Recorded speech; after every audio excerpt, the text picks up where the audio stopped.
En Jerusalén hay novedades, mucha expectativa justamente en ese país por la liberación de los rehenes de parte de Hamás, en un acuerdo que por supuesto vamos a conversar con ella.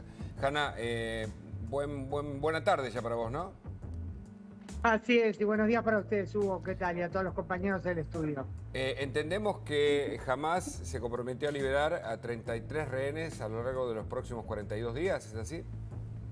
Así es, esa es la primera etapa, lo que se llama la primera fase de un acuerdo que supuestamente es presentado, no supuestamente, el gobierno lo presenta como algo global, pero en la práctica no se sabe exactamente cuál sería el cronograma de la continuación, Claro. porque recién el día 16, desde el comienzo de implementación de esa primera etapa, ese comienzo debería ser el domingo próximo a las 12:15 del mediodía de aquí, empezarían las negociaciones para la segunda etapa, cuyo elemento central para Israel es la continuación de la liberación. Recordemos que en total hay 98 secuestrados 98. en manos de los terroristas, o sea que 65 más, hay que ver cuándo vuelven.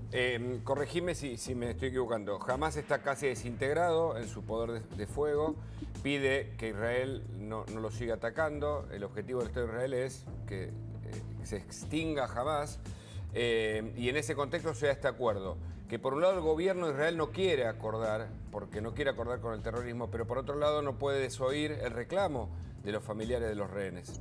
¿Es un cuadro posible que cuento? Claro, mira, el tema es, recordemos ante todo que Israel empezó a atacar a Hamás con mucha fuerza, sin duda, Sí, claro. el 7 de octubre del 2023, a raíz de la masacre perpetrada por Hamás esa mañana, sábado de mañana a las 6:30, irrumpieron miles de terroristas a territorio soberano de Israel.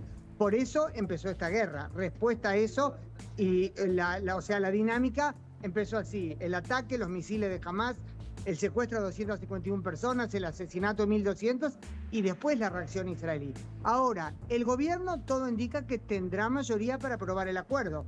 No exento de discusiones, Hugo. Va a haber oposición e inclusive puede ser crisis de coalición. Yo diría que todos tienen claro que es motivo de alegría aprobar un acuerdo en cuyo marco vuelvan o comiencen a volver los secuestrados.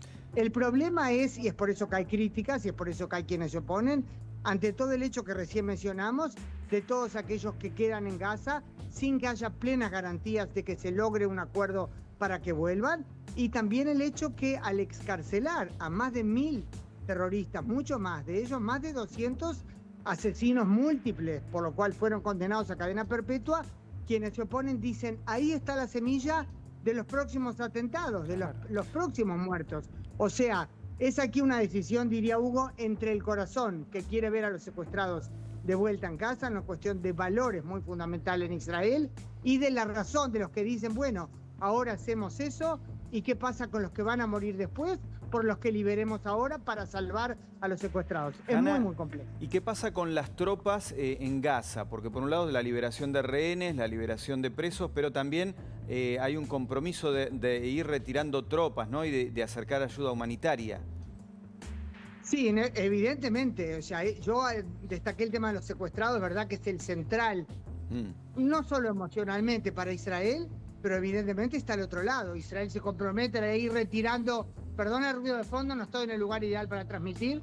Israel se compromete a ir retirando sus tropas en el plazo de los 42 días de la primera etapa, y en algunas zonas se extendería hasta 50 días.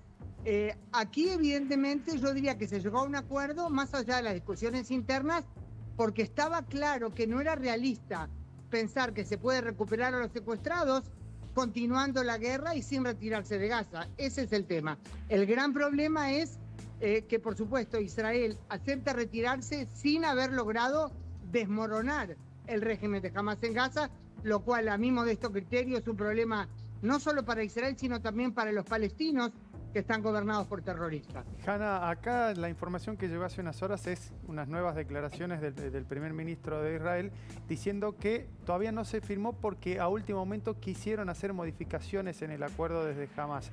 ¿Esto es así? ¿Finalmente ya se firmó porque estaban tratando de ultimar esos detalles para ver si se avanza finalmente desde el domingo al mediodía con la primera etapa del acuerdo?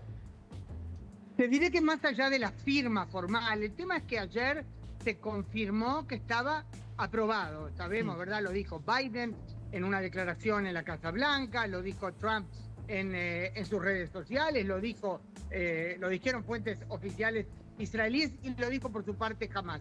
Pero hoy, hace ya varias horas, fue publicado un comunicado de la oficina del primer ministro diciendo que Hamás trata de imponer cambios en lo acordado a último momento, en lo que Netanyahu llamó de extorsión. Hamás dice, no es cierto, no quisimos cambiar nada. Analistas políticos en Israel dicen, quizás la oficina de Netanyahu publicó eso para lidiar con la crisis interna que tiene de un ministro que al parecer casi confirma que se va de la coalición. Yo no estoy no tengo en mi mano la herramienta para decir quién está exactamente diciendo la verdad al respecto. Pero sí diría que crisis de último momento no son sorprendentes en absoluto.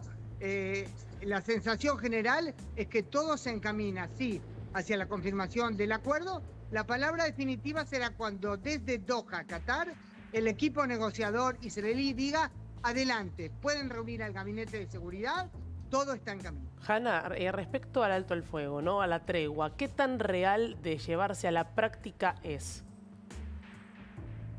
En principio, sí, o sea, estoy segura que Israel, conociendo, digo, la dinámica de situaciones similares anteriores, Israel, si pacta este acuerdo, quiere cumplirlo, porque recordemos que la liberación de los secuestrados será muy gradual.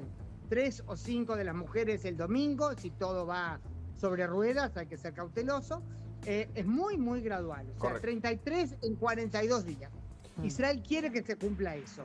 Evidentemente, si hay lanzamiento de misiles, que dicho sea de paso, en las últimas semanas se ha intensificado desde Gaza hacia las comunidades del sur, yo estimo que Israel va a responder.